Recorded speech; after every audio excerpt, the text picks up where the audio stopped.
Good evening, everybody, and welcome to Covenant's Reflection on the Rock. Another Monday evening with a great story.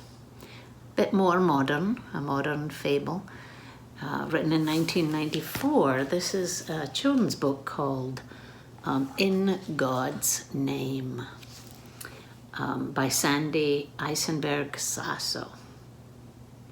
This is the person who wrote God's Paintbrush, which you might also be familiar with. It is filled with wonderful illustrations.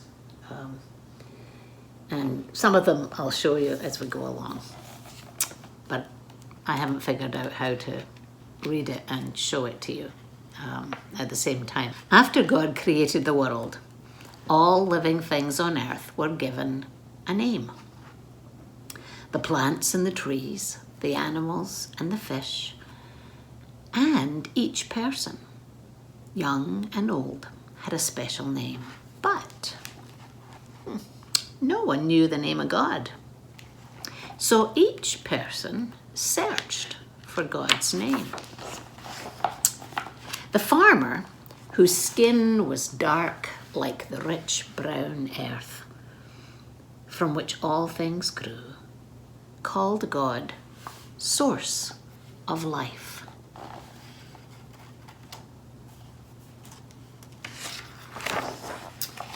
The girl, whose skin was as golden as the sun that turned night into day, called God creator of light. I love that picture.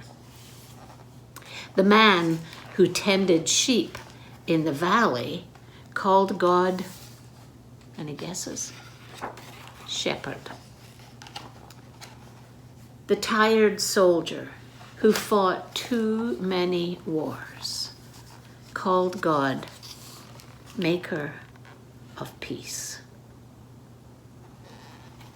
And the artist who carved figures from the earth's hard stone called God my rock.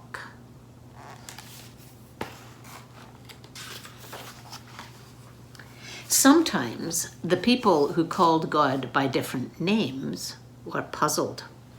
They said, every living thing has a single name.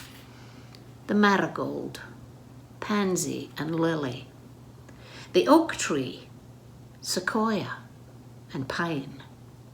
God must have a single name that is greater and more wonderful than all other names. Each person thought his name for God was the greatest. Each person thought her name for God was the very best. The farmer who called God source of life said, "This is the true name for God."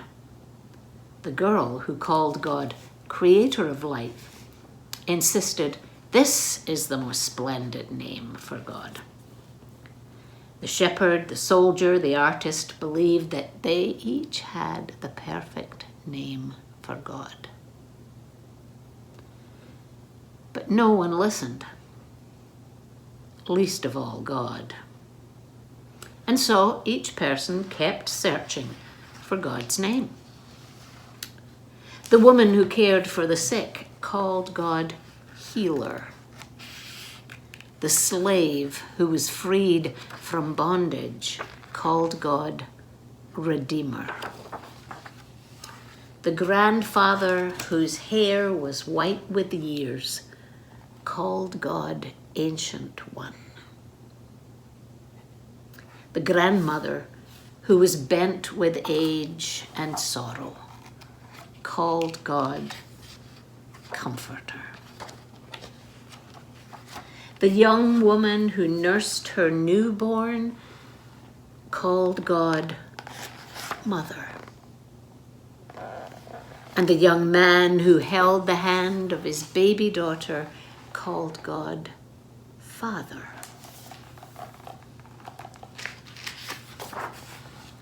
And the child who was lonely called God Friend. All the people called God by different names. They tried to tell one another that their name was the best, the only name for God, and all other names were wrong. But no one listened, least of all God. And so each person kept searching for God's name.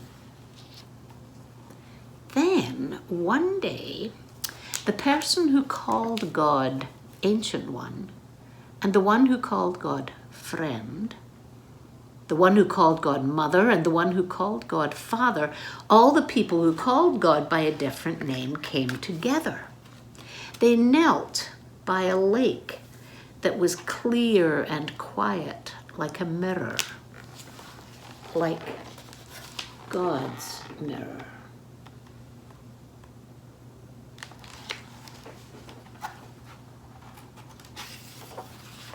There, each person who had a name for God looked at the others who had a different name.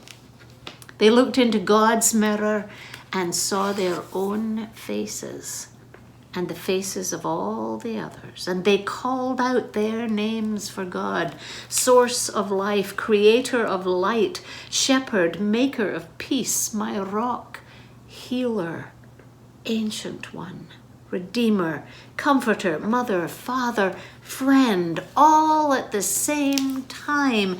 And at that moment, the people knew that all the names for God were good, and no name was better than another. Then all at once their voices came together and they called God One. Everyone listened. Most of all, God. Thank you for listening. We'll see you next week.